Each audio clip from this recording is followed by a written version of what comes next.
آپ راولپنڈی سے جہلم جائیں تو جہلم پہنچنے سے پہلے آپ پہاڑیوں کے علاقے میں سے گزرتے ہیں جہاں سڑک اور ریل گاڑی بل کھاتی ہوئی گزرتی ہے۔ بڑے بڑے خطرناک موڑ آتے ہیں، پہاڑیاں کاٹ کر سڑک اور ریل گزرتی ہے۔ یہ علاقہ وسیع اور عریض ہے، اونچی پہاڑیاں، گہرے کھڈ اور کھائیاں ہیں۔ آج کل یہ علاقہ محفوظ ہے، دن رات ریل گاڑیاں اور سڑک سے ٹریفک گزرتی ہے، بسوں اور ٹرکوں کی قطاریں ختم ہی نہیں ہوتی۔ آپ رات کے وقت بھی گزریں تو کوئی خطرہ نہیں۔ پہاڑیوں کے اندر کے علاقے میں بھی سڑکیں اور پکے راستے بن گئے ہیں۔ میں جس دور کی بات کر رہا ہوں اس وقت بھی یہاں سے ریل اور سڑک گزرتی تھی، لیکن سورج غروب ہونے کے بعد سڑک پر کوئی گاڑی نظر نہیں آتی تھی۔ سڑک ویران ہو جاتی تھی، دن کے وقت بھی کوئی فوجی گاڑی ہی نظر آتی تھی۔ اس دور میں بسیں بھی نہیں ہوتی تھیں، کاریں اور ٹرک بھی نہیں تھے۔ یہ علاقہ ڈاکوؤں اور راہزنوں کا مسکن ہوتا تھا۔ آپ نے حکایت میں شاہ ہمدرد ڈاکو کی کہانی پڑھی ہوگی، وہ اسی علاقے کا ڈاکو تھا۔ یہ ڈاکو اور راہزن انسانی درندے تھے جو دن کے وقت بھی راہ جاتے لوگوں کو لوٹ لیتے تھے۔ اس پہاڑی علاقے میں بھیڑیے عام ہوتے تھے، بعض لوگوں نے وہاں شیروں کا ایک جوڑا بھی دیکھا تھا۔ یہ ببر شیر یا دھاری دار شیر نہیں تھے، بلکہ جنگلی بلی اور شیر کے بین بین کوئی نسل تھی۔ جسم کتے جتنا اور شکل شیر جیسی ہوتی تھی۔ یہ درندہ خون خواری میں شیر سے کم نہیں تھا، درختوں پر چڑھ جاتا تھا۔ اگر میں کم عقلی کی وجہ سے غلطی نہیں کر رہا تو شیر کی یہ قسم افریقہ کے بعض حصوں میں اور امریکہ کے کچھ علاقوں میں افراد سے پائی جاتی ہے۔ اسے انگریزی زبان میں جیگوار کہتے ہیں۔ ان پہاڑی جنگلوں میں ہرن، گھڑیال اور جنگلی دمبے بھی کہیں کہیں نظر آتے ہیں، لیکن درندے اور دوسرے جنگلی جانور بڑے جنگلوں کی طرح زیادہ نہیں تھے۔ اس دور میں یہ علاقہ گھنا جنگل ہوتا تھا، پھر انسانوں نے درخت کاٹ کاٹ کر اس علاقے کو ننگا کرنا شروع کر دیا، اور جب زمانہ ترقی کرتا گیا، موٹریں اور بسیں چل پڑیں تو علاقہ محفوظ ہوتا گیا۔ اس سے لوگوں نے یہ فائدہ اٹھایا کہ جنگل کا جنگل کاٹ کر لے گئے۔ انگریز یا بڑے بڑے دیسی صاحب وہاں بندوقوں سے شکار کھیلنے جایا کرتے تھے۔ اس طرح انسانوں نے زمانے کی ترقی کے ساتھ ساتھ جنگل کو ویران کر ڈالا، اور اب تو یہ علاقہ تیزی سے آباد ہوتا چلا جا رہا ہے۔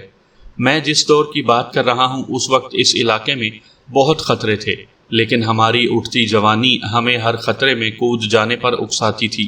اس روز جب رزاق بھی ہمارے ساتھ شکار پر جا رہا تھا، ہم نے اس پہاڑی علاقے میں شکار کھیلنے کا ارادہ کر لیا۔ یہ علاقہ ہمارے گاؤں سے 8-9 میل دور سے شروع ہوتا تھا۔ ہم نے گاؤں میں کسی کو بھی نہ بتایا کہ ہم کہاں جا رہے ہیں۔ اگر کسی بزرگ کو پتہ چل جاتا تو وہ ہمیں روک لیتا۔ بڑے بوڑھے کہا کرتے تھے کہ اس علاقے میں چڑیلیں رہتی ہیں۔ ایک روایت یہ بھی مشہور تھی کہ یہاں سے ایک بارات گزر رہی تھی، چلتے چلتے بارات کا ہر فرد پتھر بن گیا اور یہ پتھر ابھی تک وہاں کھڑے ہیں۔ چونکہ اس علاقے کو اندر سے کسی نے بھی نہیں جا کر دیکھا تھا کہ کیسا ہے، اس لیے یہ لوگوں کے لیے پراسرار بنا ہوا تھا۔ ہم دراصل ان پہاڑوں کے اندر چھپی ہوئی دنیا سے خوف زدہ تھے، لیکن ہماری مردانگی بیدار ہو گئی تھی، اور اب ہم ہر اس جگہ اور ہر اس چیز کو قریب سے جا کر دیکھنا چاہتے تھے جس سے ہم بچپن میں ڈرا کرتے تھے۔ خوف پر قابو پانے کا واحد طریقہ یہ ہے کہ جس چیز سے خوف آئے اس کا سامنا کرو۔ ہم 16 لڑکے تھے، جن میں سے سب سے چھوٹے کی عمر 16 سال تھی اور سب سے بڑا 20 سال کا تھا۔ ہمارے ساتھ 14 کتے تھے، جن میں ایک سے ایک خون خوار تھا۔ ہمارے ساتھ 2-3 کلہاڑیاں، 4-5 لاٹھیاں، شاہ بلوط کے کئی ایک موٹے ڈنڈے اور چاقو بھی تھے۔ ہم بڑے بڑے خطروں کا مقابلہ کر سکتے تھے۔ ہم 1.5-2 میل دور گئے ہوں گے کہ ایک لڑکے نے مجھے رازداری سے کہا کہ اسلم کو نظر میں رکھنا۔ میں نے پوچھا کہ کوئی خاص بات ہے؟ اس نے جواب دیا، خاص بات ہے، تبھی تو کہہ رہا ہوں کہ اسے اکیلا نہ چھوڑنا۔ یہ اطلاع میرے لیے کوئی نئی نہیں تھی۔ اس لڑکے کو معلوم نہیں تھا کہ میں رزاق کے ساتھ بات کر چکا ہوں اور وہ مجھے اپنے ارادے سے آگاہ کر چکا ہے۔ ہم ایسے علاقے میں جا رہے تھے جہاں ہم سب کا ایک دوسرے کی نظروں سے اوجھل ہو جانا ضروری تھا۔ میں یہ معلوم کرنے کے لیے کہ رزاق کے پاس ہتھیار کیا ہے اسے کہا کہ یار، سنا ہے ان پہاڑوں میں بھیڑیے اور شیر بھی ہوتے ہیں، تمہارے پاس کوئی چھری چاقو ہے؟ اس نے ناف میں ہاتھ ڈال کر نکالا تو اس کے ہاتھ میں خنجر جیسا بڑا چاقو تھا۔ مجھے دکھا کر کہنے لگا، اس کے مقابلے میں تلوار کیا کرے گی؟ میں اس سے یہ چاقو لے کر اپنے قبضے میں کر لینا چاہتا تھا۔ میں نے اس سے چاقو دیکھنے کے بہانے لے لیا اور اسے کہا کہ یہ میرے پاس رہنے دو، مجھے کتوں کے ساتھ بہت دور آگے تک جانا پڑتا ہے، میرے پاس کچھ نہیں ہے۔ اس نے جھپٹا مار کر چاقو میرے ہاتھ سے چھین لیا اور ناف میں اڑس کر عجیب سے انداز سے مسکرایا اور کہنے لگا، آج ہی تو مجھے اس کی ضرورت ہے، اپنا کام کر لوں تو لے لینا۔ مجھ میں بھی جوانی کا خون تھا اور یہ خون تازہ تھا۔ میں ان میں سب سے بڑے زمیندار کا بیٹا تھا۔ میری برادری میں آدمیوں کی تعداد اتنی زیادہ تھی کہ کسی گاؤں پر حملہ کر دیتے تو اینٹ سے اینٹ بجا دیتے۔ یہ تو خاندانی شرافت تھی جو مجھے اونچا نہیں بولنے دیتی تھی، ورنہ مجھے ڈر تو کسی کا نہیں تھا۔ میرے والد صاحب مرحوم یہی نصیحت کیا کرتے تھے کہ دوسروں کی عزت کرنے سے اپنی عزت ہوتی ہے۔ وہ کہا کرتے تھے کہ اصل مرد وہ ہے جو غصہ پی جائے اور زیادتی کرنے والے کو بخش دے۔ والد صاحب کو اللہ جنت نصیب فرمائے، ان کا روب دور دور تک تھا اور یہ شرافت کا روب تھا۔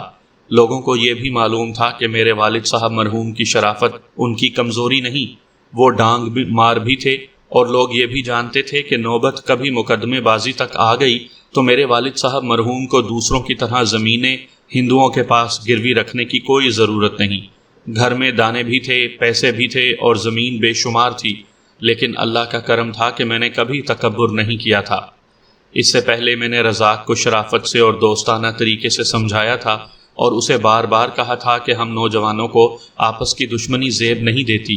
میرا خیال ہے کہ وہ مجھے کمزور اور اپنے آپ کو بہت بہادر سمجھ بیٹھا تھا۔ اب جب اس نے میرے ہاتھ سے اپنا چاقو چھین کر اور عجیب سے طریقے سے مسکرا کر کہا کہ آج ہی تو مجھے اس کی ضرورت ہے، تو مجھے ایسے محسوس ہوا جیسے اس نے مجھے تانا دے کر للکارا ہو۔ میرا راجپوتی خون یک لخت جوش میں آ گیا۔ میں نے اس کے کندھے پر ہاتھ رکھ کر کہا، سنو رزاقے، تمہارے خاندان میں اتنا دم نہیں ہے کہ میرے خاندان سے دشمنی نبھا سکے۔ میں تمہیں بتا دیتا ہوں اور کان کھول کر سن لو۔ اسلم کو قتل کرنا تو دور کی بات ہے، اگر تم نے اسلم کے جسم کو ہاتھ بھی لگایا تو گاؤں میں تمہاری لاش پہنچے گی، اور اگر تم نے ہمیں دھوکہ دے کر اسلم کو الگ تھلگ قتل کر دیا تو تم بھی یہیں قتل ہوگے۔ میں نے اسے یہاں تک کہہ دیا، اگر تم نے میرے ساتھ دشمنی شروع کر دی تو گاؤں میں تمہارے خاندان کے صرف مکان رہ جائیں گے، آدمی کوئی نظر نہیں آئے گا۔ اس نے میرا ہاتھ پکڑ لیا اور دوستی کے لہجے میں کہنے لگا، سابو، تم میرے بھائی ہو، میں تو سمجھتا تھا کہ تم اسلم کی طرح مجھے بھی اپنا بھائی سمجھتے ہو، تم تو مجھے دشمنی اور قتل کی دھمکی دے رہے ہو۔ مجھے صاف کہہ دو کہ تم اسلم کے طرفدار ہو، مجھے دشمن سمجھتے ہو۔ تم نے مجھے دشمن کیوں سمجھا ہے؟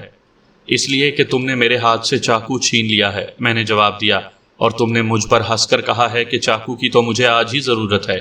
اس نے ناف سے چاقو نکال کر میرے آگے کر دیا اور بولا، یہ لو چاقو سابو، میں اسلم کو قتل کرنا چاہوں گا تو اس چاقو کے بغیر بھی کر لوں گا۔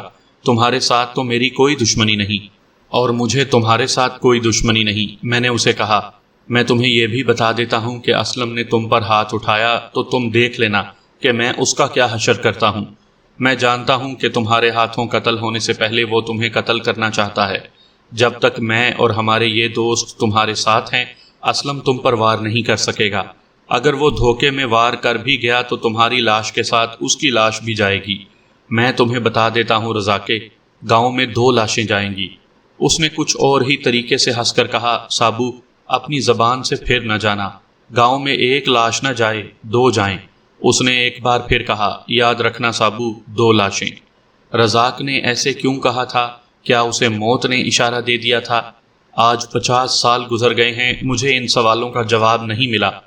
اس وقت کی ایک ایک بات کانوں میں اس طرح گونج رہی ہے جیسے اب بھی رزاق میرے سامنے کھڑا کہہ رہا ہو، سابو، یاد رکھنا 2 لاشیں۔ اور اس کی ہنسی بھی مجھے اچھی طرح یاد ہے۔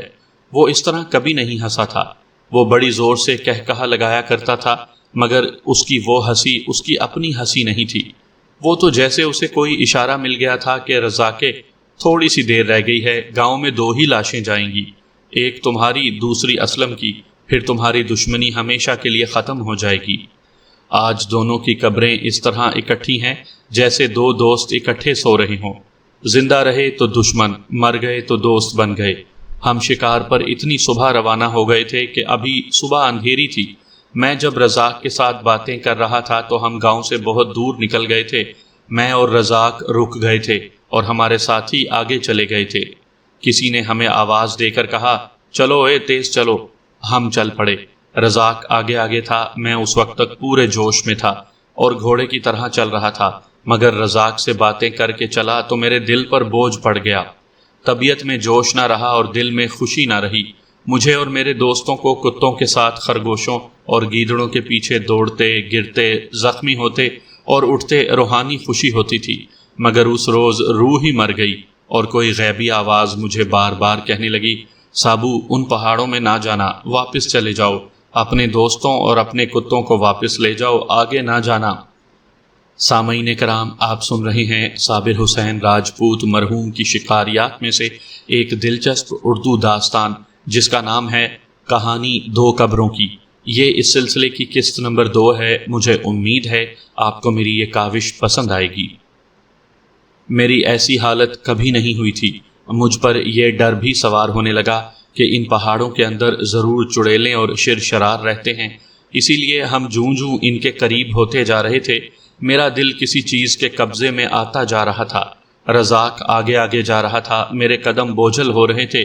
اچانک میرا کتا معلوم نہیں کیوں دوڑنے کی کوشش میں میرے ارد گرد تیزی سے پھرا۔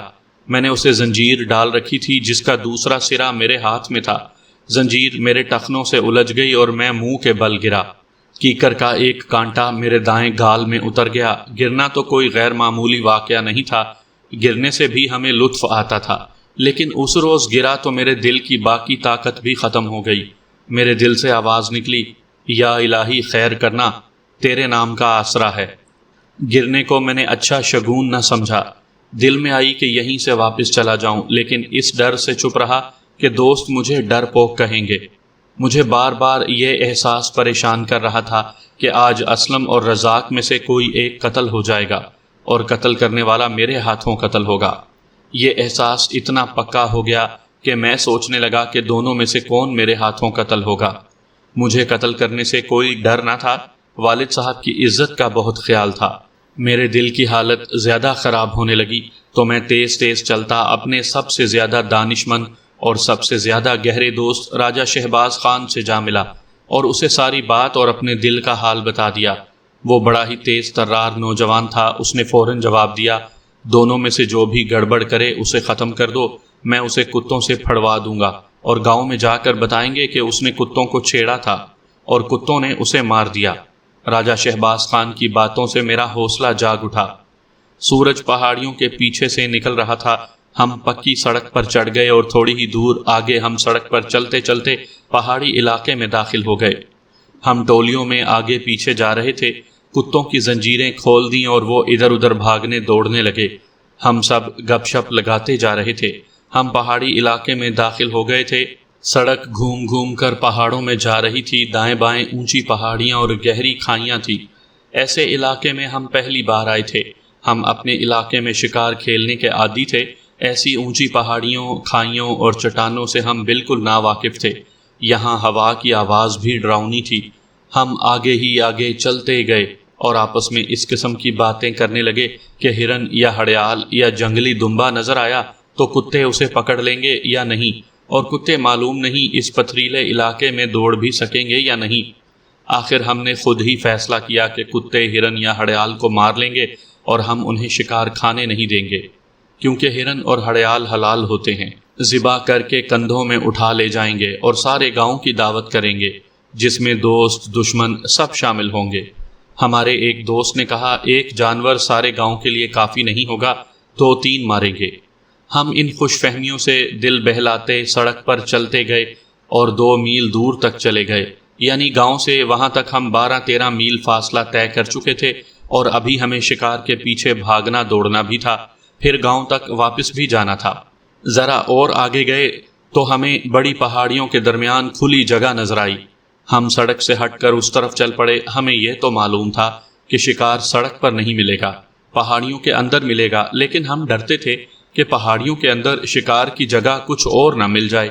لیکن ہم دل مضبوط کر کے پہاڑیوں کے درمیان چلے گئے اور اتنی دور آگے چلے گئے جہاں سے سڑک نظر نہیں آتی تھی۔ ہر طرف پہاڑیاں، چٹانیں اور درخت تھے۔ درخت نیچے سے اوپر تک چلے گئے تھے۔ زیادہ تر درخت پھلاہی کے تھے۔ مجھے آج بھی معلوم نہیں کہ پھلاہی کو اردو اور انگریزی میں کیا کہتے ہیں۔ یہ درخت کانٹے دار ہوتے ہیں، عام طور پر اونچے نہیں ہوتے۔ وہاں جو درخت تھے وہ بونے بونے تھے، ان کی کانٹے دار شاخیں پھیلی ہوئی تھیں جو تیز چلنے نہیں دیتی تھیں۔ پھلاہی کا کانٹا تکون شکل کا ہوتا ہے، نوکیلا، سرا سوئی کی طرح باریک اور آگے سے ذرا مڑا ہوا ہوتا ہے اور اتنا مضبوط کہ کھال چیر دیتا ہے۔ ان درختوں میں کہیں کہیں بڑے درخت بھی تھے جن میں کچھ بڑ کے تھے، کچھ پیپل کے اور بیری کے درخت بھی نظر آ رہے تھے۔ زیادہ خطرناک کیکر کے درخت تھے جن کے خشک کانٹے گر کر ہر طرف بکھرے ہوئے تھے۔ ان کانٹوں کے علاوہ پتھر ہی پتھر تھے جن پر چلا نہیں جاتا تھا۔ ہمیں ڈر یہ تھا کہ کتوں کے پاؤں میں کانٹے اتر گئے تو کتے بیکار ہو جائیں گے، لیکن مہم جوئی اور شکار کے خبط نے سارے ڈر دور کر دیے اور ہم کانٹے دار شاخوں اور جھاڑیوں میں راستہ بناتے آگے ہی آگے چلتے چلے گئے۔ ہم بکھر گئے تھے اور ہمارے کتے بے چینی سے ادھر ادھر بھاگ دوڑ رہے تھے۔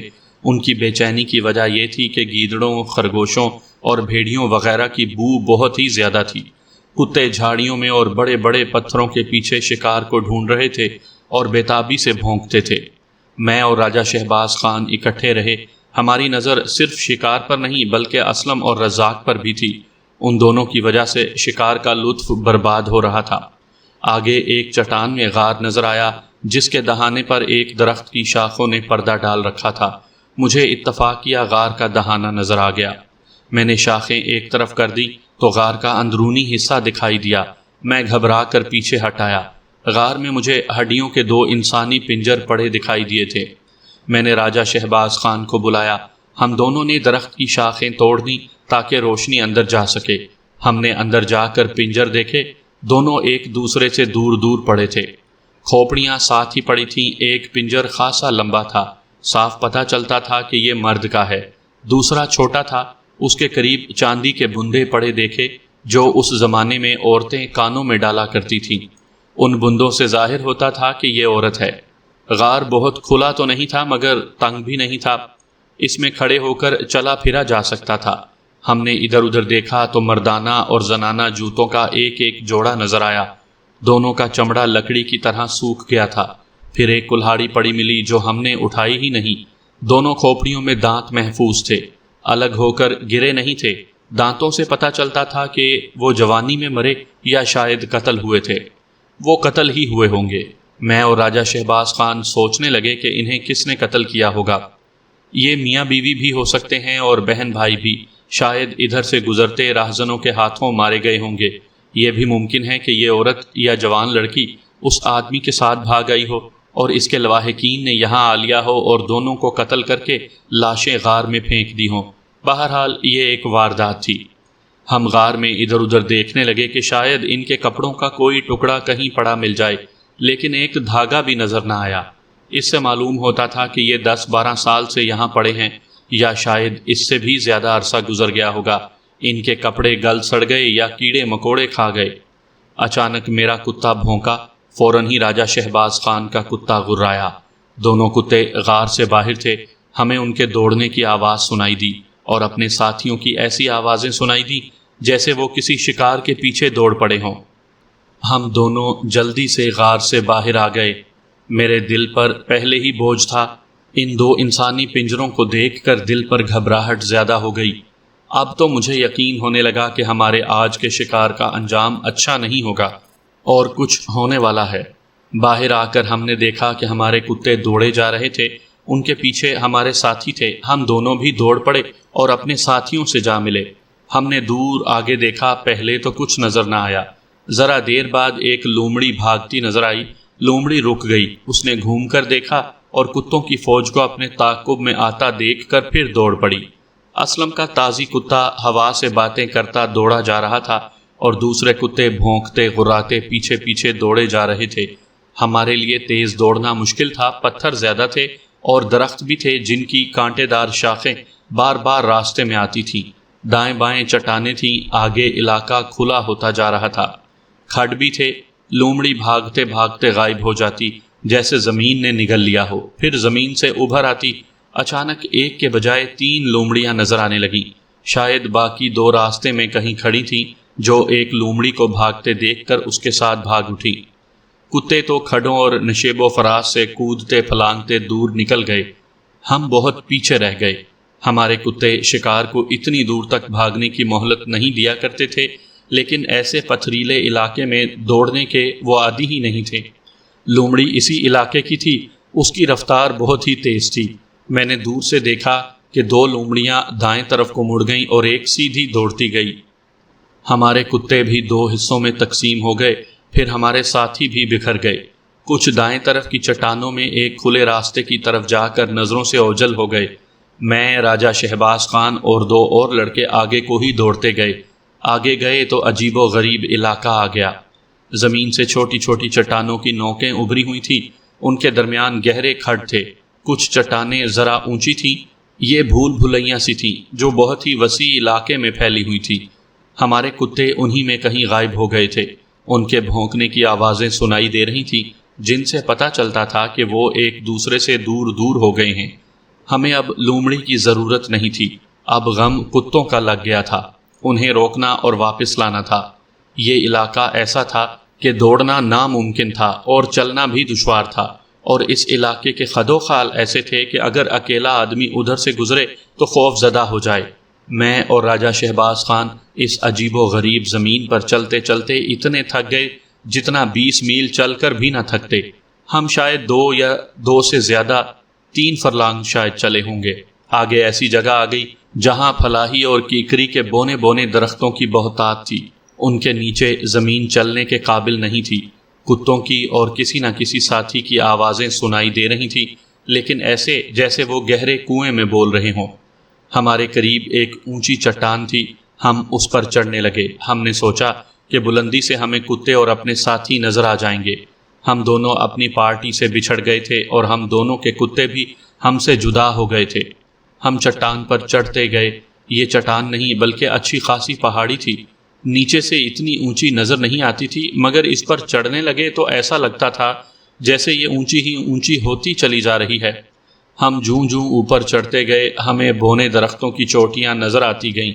ان درختوں نے چھتریوں کی طرح نیچے کی دنیا کو ہماری نظروں سے اوجھل کر رکھا تھا۔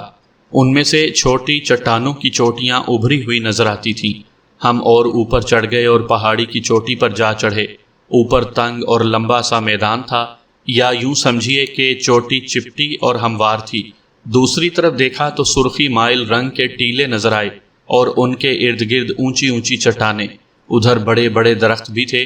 جس پہاڑی پر ہم چڑھے تھے اس کی ڈھلان پر بھی بڑے بڑے درخت تھے۔ ہم چوٹی پر آگے کو چلتے گئے۔ آگے ایک درخت کے نیچے رزاق کو کھڑے دیکھا۔ ہم اسے دیکھ کر حیران نہیں ہوئے، نہ یہ سوچا کہ وہ یہاں کیوں آیا ہے۔ البتہ ہمیں دیکھ کر اس کے چہرے کا رنگ بدل گیا، جس سے اندازہ ہوتا تھا کہ وہ ہمیں وہاں دیکھ کر حیران ہو گیا ہے یا گھبرا گیا ہے۔ کہنے لگا کہ نیچے نہ کوئی لڑکا نظر آتا تھا نہ کوئی کتا، میں اکیلا رہ گیا تھا، دوڑ کر اوپر چڑھ آیا۔ یہاں سے نیچے دیکھتا ہوں تو بھی کوئی نظر نہیں آتا۔ ہم نے اسے بتایا کہ ہم بھی اسی امید پر اوپر آئے ہیں کہ شاید یہاں سے کوئی لڑکا نیچے گھومتا پھرتا نظر آ جائے۔ میں نے اسے کہا چلو جس طرح ہم تینوں اکٹھے ہو گئے ہیں دوسرے بھی مل جائیں گے، آؤ آگے چلیں۔ میں نے اس کا بازو پکڑ لیا اور اسے آگے لے جانے لگا، لیکن اس نے پیچھے کو اشارہ کر کے کہا تم دونوں ادھر چلے جاؤ، میں ادھر جاتا ہوں۔ جہاں جہاں کوئی لڑکا نظر آئے اسے اکٹھا کر لو۔ راجہ شہباز خان نے اسے کہا نہیں یار، اکٹھے رہیں تو اچھا ہے، کہاں آن پھنسے ہیں یار، آئندہ ادھر نہیں آئیں گے، اپنا علاقہ اچھا ہے، یہ تو جنوں اور پریوں والا کوکاف ہے۔ رزاق ہمارے ساتھ چلنے پر آمادہ نہیں تھا، بلکہ ہمیں ادھر ہی واپس جانے کو کہہ رہا تھا جدھر سے ہم آئے تھے۔ اس کے زور دینے پر مجھے شک ہونے لگا کہ کوئی خاص بات ہے۔ مجھے خیال آیا کہ ہو سکتا ہے اسلم اکیلا ادھر گیا ہو جدھر رزاق اکیلا جانا چاہتا ہے۔ میں نے اس سے پوچھا رزاقے، تم نے اسلم کو ادھر جاتے دیکھا ہے؟ یہ سوال اس کے لیے اچانک اور غیر متوقع تھا۔ اس نے ہکلا کر کہا نہیں، وہ ادھر نہیں گیا۔ پھر کہنے لگا تم واپس کیوں نہیں جاتے؟ اور وہ اچانک غصے میں آ گیا اور بولا ہم تم دونوں میرے پیچھے آئے ہو، تم سمجھتے ہو کہ میں اسلم کے پیچھے آیا ہوں۔ راجہ شہباز خان ہنس پڑا۔ مجھے ذرا سا غصہ آ گیا تھا، لیکن راجہ شہباز خان کی ہنسی سے میرا غصہ دور ہو گیا۔ اس نے رزاق کو بازو سے پکڑا اور کہنے لگا یار تم تو ناراض ہی رہتے ہو، آؤ آگے چلیں۔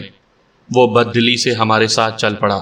ہم پہاڑی کے اوپر اوپر جا رہے تھے اور ادھر ادھر دیکھ رہے تھے۔ ہمیں کہیں نیچے سے بھونکنے اور غرانے کی آوازیں سنائی دیں۔ ہم آگے کو دوڑ پڑے۔